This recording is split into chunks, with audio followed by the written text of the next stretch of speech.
Welcome back, all you lovely monster fuckers just the same as I. Welcome back. We have more Monster Prom on today's agenda.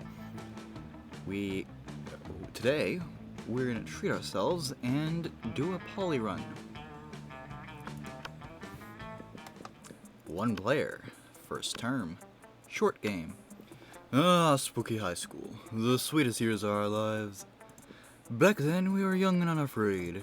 Sometimes reckless, sometimes brilliant, sometimes just stupid, but always willing to live life to the fullest.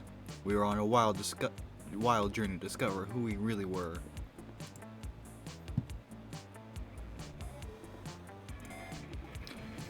Choose player 1. We'll go Oz. I can do this. And we had yet to experience its ultimate challenge, the Monster Prom. I remember it clearly. 3 weeks were left, and as we fantasized about our dream prom dates, we were all scrambling to catch the attention of one of our 6 most charismatic classmates. Huzzah! Miranda Vanderbilt, 19, a sweet mermaid princess who was as cute as she was genocidal. Damien LeVay, 21, a fearless demon with a taste for destruction and a love of fire. Scott Howell, 21, a werewolf athlete who compensated for his rather small brain with a stupidly huge heart.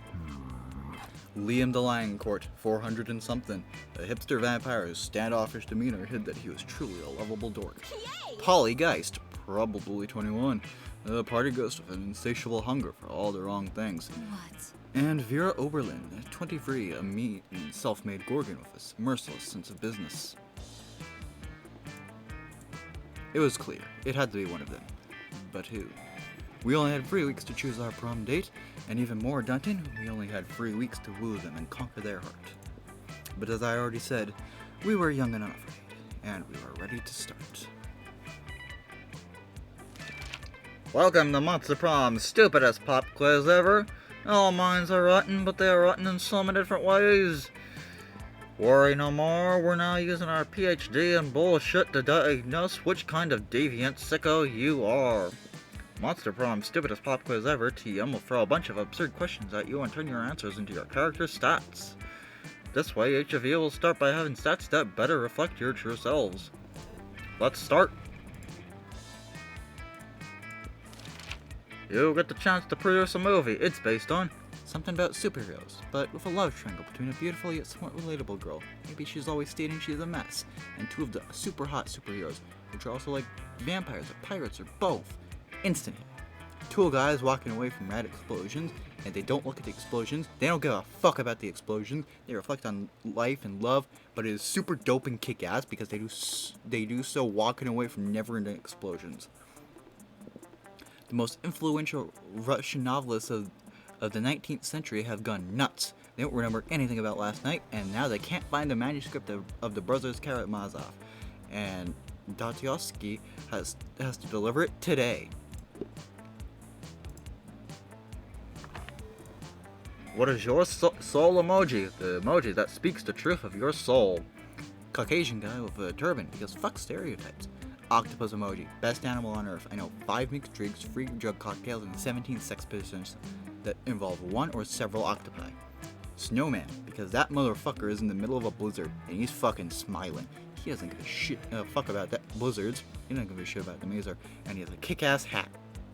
Octopus. You find a genie in a bottle. You can ask for whatever you want. What do you ask for? A rainbow that you can eat. His friendship. Before asking for anything, you try to negotiate up to 3 standard wishes. Him to not be so cliched. Genie and wishes, so mainstream. I don't ask for anything. I drink the genie from the bottle. I can grant my own wishes. Infinite confetti.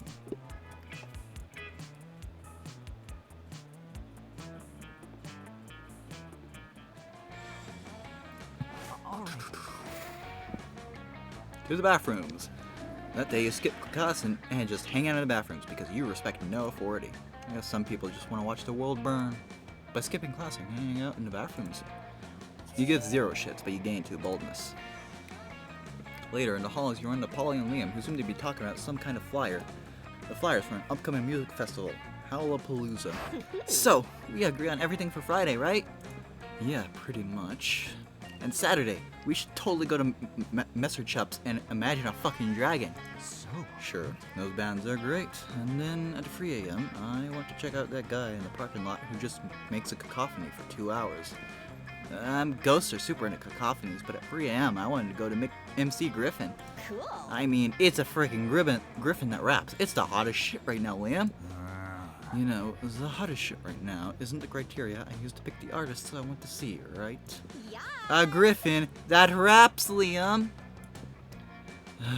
There should be a better way to decide this other than repeating our choices in a loud, annoying tone. But I love the loud, annoying tone thing. I know. Still. Go ahead, don't be shy. You might have the ultimate trick for how to choose the best schedule for this music festival. Get into as much ayahuasca as possible until some kind of spirit animal appears and shares its wisdom before you. Don't fight over this. The one who wins will get to see their artist live for an hour or two, live for an hour or two, but the one who loses will get to bitch about it until the end of time. It would be funnier if it was the one who wins will get to see their artist live for an hour or two, because that implies you're just gonna fucking kill them. But unfortunately, we have to get stoned and see spirit animals, as much as I'd like to commit murder. Dangerously high amounts of Yakuza. Why did I bring Yakuza into this? You sure know how to charm a lady. That sounds problematic. Isn't it like cultural appropriation or something? Don't worry, Liam. If we acknowledge it as cultural appropriation, and it's not that bad. It's called lampshading. I do it all the time to avoid guilt. Also, the only thing I pretend to appropriate is a kick-ass, mind-blowing ayahuasca high. Not sure you're right, but okay, let's go with it. Actually, I've heard that's pretty hip right now. And by pretty hip right now, you mean the hottest shit right now, huh? Oh, I love a good old ayahuasca night. I'm never gonna say that right. I wonder what spirit animal will reveal itself to us. A coyote with a deep voice, a turtle full of wisdom, a jellyfish that's super into breakdancing. I love the coyote one. He gives the best advice ever. Well played, sir. You got Paulina super hyped about this, and she finds cacophony super funny when she's high. So I have a strong hunch we'll be seeing my thing. By all means, feel free to join us. You seem pretty clever, and you also know how to manage our lovely, crazy ghostly friend. You joined them, and despite what you might have hoped for, it all happened off game, but it was pretty rad. And you know what? In the end, you got to Jellyfish, who was super into breakdancing. You gained +2 fun and 2 creativity.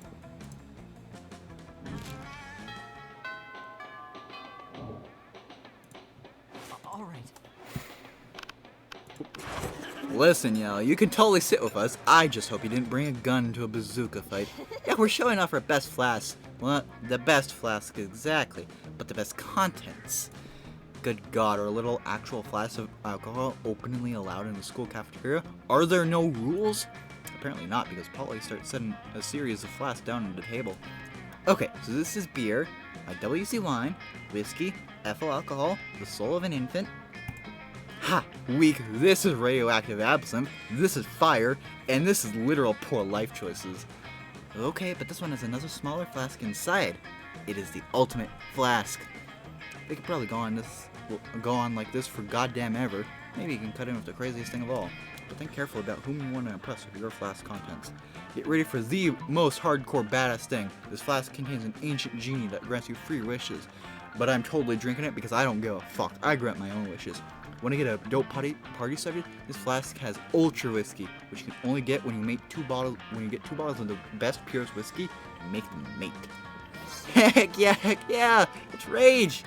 I've always wanted to make ultra whiskey, but I cannot get my whiskey bottles to fuck. I tried everything: mood lighting, sultry music, chainsaws, you know, all that cliche romantic stuff. But it seemed nigh impossible to get them to make sweet whiskey love. I almost started thinking inanimate objects can't have sex. But I've had tons of sex with inanimate objects, so that was just silly. If you can make Whiskey X Whiskey turn to Ultra Whiskey, we should definitely apply that principle all over the damn place. 2 cars to make a limousine, an orgy of iPhones to become the iPhone XXX, the most advanced update possible, duh. A microwave and a Russian novel to get a pair of designer shoes. Can't wait to create doper stuff than the world can even handle, probably. Well, the world probably doesn't need to worry about handling it because there's no way you can pull that insanity off. But yay for plans of Polly.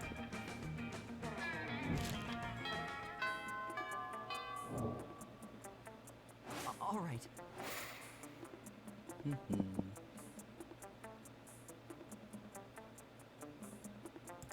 That day, you spend some time on the library's PCs, playing some good old online poker.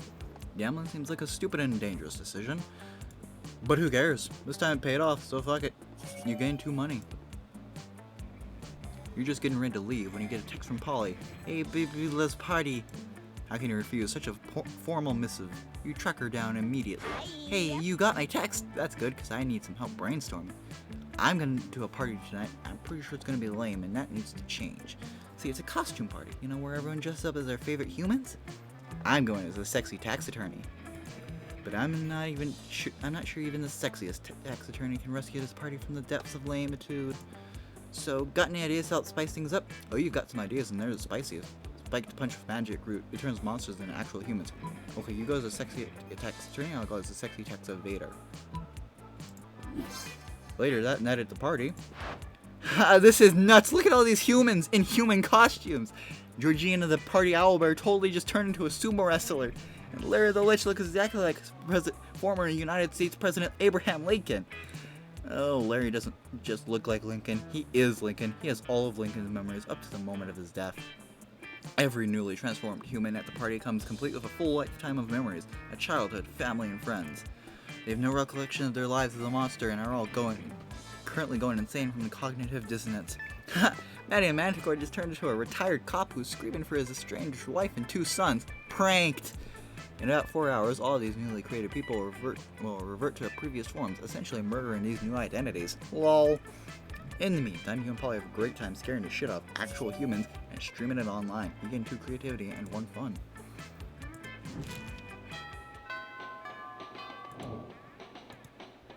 All right. To the bathrooms again. That day you skip class and just hang out in the bathrooms because you respect no authority. While in the bathroom, you tell yourself from the mirror that you're so bold, you would kill a tiny big turtle with your bare hands. That monstrous act would instantly give you 500 boldness. But come on, you're just talking to yourself in the mirror. What's the merit in that? You know what? You can get 2 boldness anyway for saying that to yourself out loud. I've never seen that one before. Polly's there too, doing her best to perfect that delicate art form, the bathroom selfie. I am looking so good today. It is like a crime and I should be arrested. But I can't post any of these devastating selfies yet. I missed the most important ingredient. That's right, a killer selfie sticker. I've got so many and they're all so good. Which one should I use? Dance Monkey. And there's a picture of your face. 2 faces is twice as nice. Oh my god, shut up. I love Dance Monkey.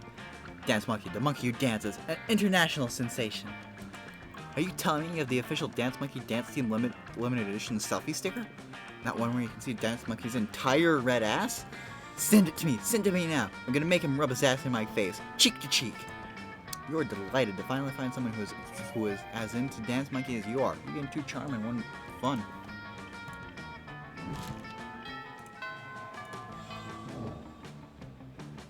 All right. You find the Slayer sitting alone at a table. Is she even a student or what? This isn't possible. Wait, you're choosing to sit with me? For some reason, no one ever sits next to me. I usually have to ambush them and threaten to kill them. I wonder why. It's a mystery.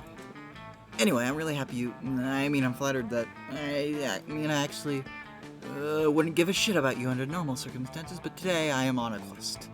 Yeah, that's right. I'm not emotionally vulnerable. I'm just on a quest to slay the werewolf of Wall Street, and I need a monster sidekick. You're going to help me, obviously. I just need to know what your class is. Are you a fighter? Mage? Cleric? Out with it! Well, you're something much better. You're a gunhaver, partysmith. Gunhaver. A gunhaver. Is that even a class? Practically everyone has guns. You reveal just how many guns you actually have. Holy shit. How can you even carry that many guns? And why are you allowed to have them at school? You have your rad biceps to thank for the former and Monstropolis' strong Second Amendment protections for the latter. Okay, well, do you have silver bullets? Werewolves are only vulnerable to silver bullets. Man, there isn't a color bullet that you don't have. Well, alright, let's go on an adventure then. You travel together to Wall Street, where you shoot the Wolf of Wall Street with your guns. Alright then, thank you. And now I'm gonna go ahead and run screaming from you, if that's alright. It totally is. God bless Monstropolis. Gain 4 boldness.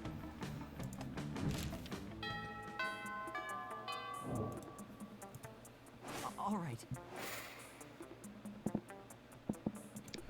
That day, while rehearsing for the class play, it's as though the muses themselves have descended to give you a figurative blowjob. Your performance is intense and inspiring.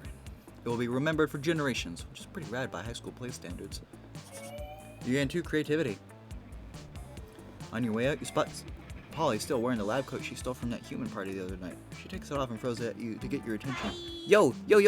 That human party convinced me I want to be a scientist, but not just any kind. A party scientist. What's a party scientist, you may ask? Why, just a scientist who's dedicated to discovering the secret to the raddest party. For a series of extremely scientific experiments, I aim to discover exactly what makes a party good, so I can distill whatever it is into a vial and drink it. Or, just have really dope parties all the time. Anyway, I'm going to a bar mitzvah tonight, and I need your scientific advice. What can we do to push this party over the edge? The electric slide, but with actual electricity. Chemistry! Later that night... Aha! Look at him dance! I don't know why I never thought of this before. It's just basic science. Lightning gives life to a Frankenstein. A Frankenstein is stitched together massive, sexy, flailing limbs, which is also what a party is. Lightning is the life of the party. What's that? You want to know who the bar mitzvah boy is? I don't know any of these kids. Fashion bar mitzvah is the heart of party culture. It's so much fun. You forget to tell Polly she should have said Frankenstein's monster. You gain 2 fun and 1 charm.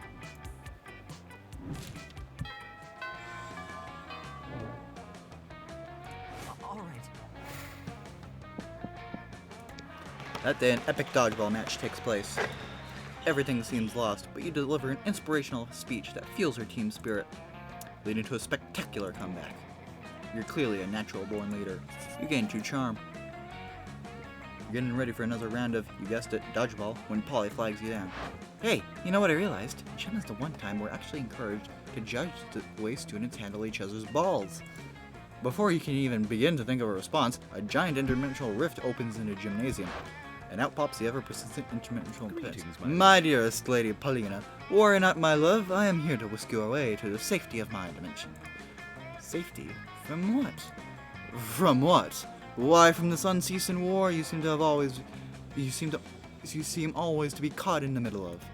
Danger battles all around you. Look at these uniformed soldiers. Look at the projectiles hurtling through the air, often towards your gorgeous visage. Come, let me steal you away. If you're using the word steal, it's a good sign. This is not going in a great direction.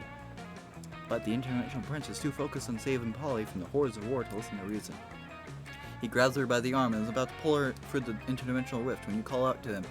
If you're taking her, you must follow the rules of engagement and first speak to our highest ranking officer, Coach. A true hero would flee to safety. He would stay and fight this war for his love's honor. Ah, you make an excellent point, my friend.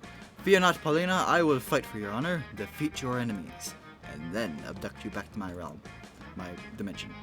Oh, perfect. Sounds great. Alright, Paulina's army, it's time to defeat her attackers. For Paulina!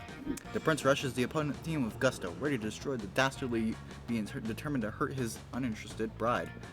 Unfortunately for him, Polly used her psychic powers. What? You didn't know ghosts have psychic powers? And gave her team new instructions. Or wait, she just texted them. Both dodgeball teams immediately pelt him with all the balls they have, which is a lot of balls, and the interdimensional prince is accosted from every side.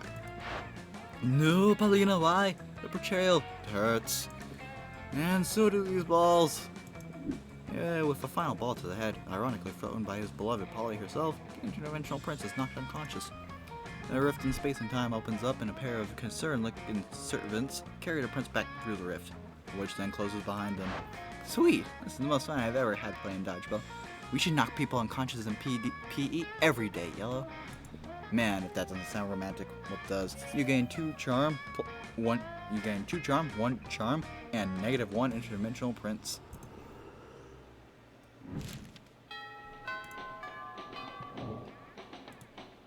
All right. Scott and Polly stood together, laughing their metaphorical asses off. Do Damien! Do Damien! Grr, I'm Damien. Look at my stupid red face. I use violence to cover up the fact that I've been brought up to revere a toxic version of masculinity which has alienated me from my own true emotions. You sound exactly like him. Okay, you do Vera. I'm Vera. I'm very smart and my hair is very pretty and all my friends look up to me because I'm a strong, independent woman. Scott, I'm not sure you understand how impressions work. I'm not Scott, I'm Vera. You can tell because I just said my name just now. Okay, what about you, Yellow? Got any good impressions? Just one, but it's a real doozy. Woof woof, it's me, Scott, a dog boy who's bad at impressions. Look at me, I'm Polly. Look at me go. I think if we make fun of Scott, that improves our standing with Polly. I know you're doing an impression of me because you said my name, but oh my god, it sounds exactly like him. It does? Yeah, I remember that time we took that impressions class together and we had to introduce ourselves? Oh yeah, I guess I did say, woof woof, it's me, Scott, a dog boy who was bad at impressions. But I didn't yell it like that. Nah, I'm sorry, are you the real Scott? There's two absolutely identical werewolves in front of me and I can't tell the difference. Polly insists on a smooching contest to determine who the real Scott is. You end up winning, in more ways than one.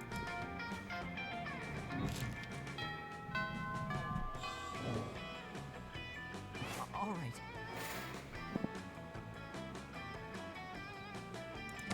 That day during recess, we start a half-hour rave that goes full crazy. You have no idea how it escalates so much, but at one point there are like 300 people.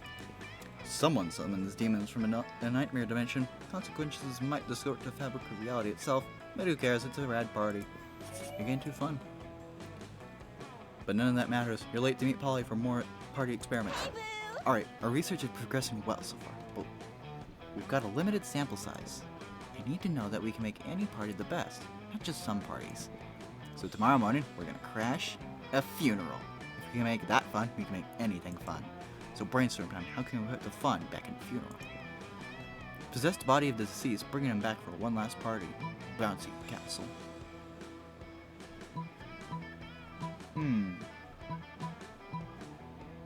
This feels like creativity. This was fun. Damn it, I had it switched. Later that night, we followed the procession of weeping mourners into the cathedral. The pallbearers laid the coffin on the dying. Or at least they tried to. As soon as they sat down, it started bouncing around around the room.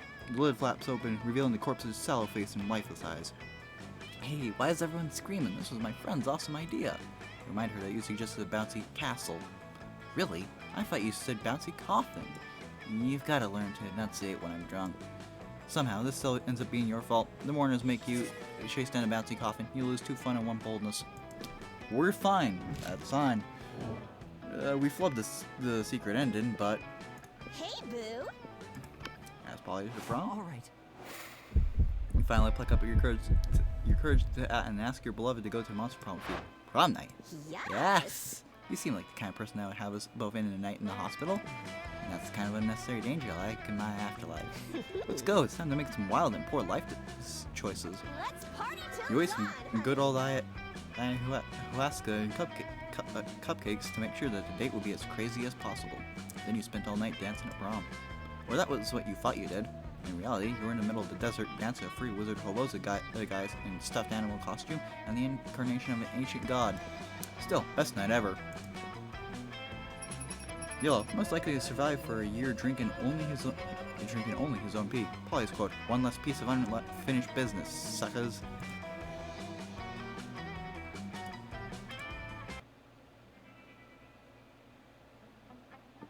Those 3 weeks were maybe the most epic and absurd weeks of our lives. After the Monster Prom, we kept on living our lives, falling in love, battling for friendship, and learning about who we were and who we could be. And you know what? Like it always does, life happened, and it was wonderful. Polly took a summer job as a ghost of Christmas present. She spent most of her time partying. There was almost no work because, it was summer. Scott turned out to be a genius and became the most renowned mathematician in the country. JK, he became an athlete. Duh, he's still a bit of a simpleton, but as lovable and good-hearted as ever. Damien became an interior designer specializing in torture machines. Last month, Vogue magazine called his products the refined marriage between macabre and chic. For those 3 weeks, the Monster Prom seemed larger than life, and it was gone, just like that. The battle for Monster Prom might have ended then, but there were plenty of battles left in that war called youth. But once again, we were young and unafraid. We were ready to start. And that's our episode for today. We will see you next time. And I'm gonna stop recording the sessions today. Bye.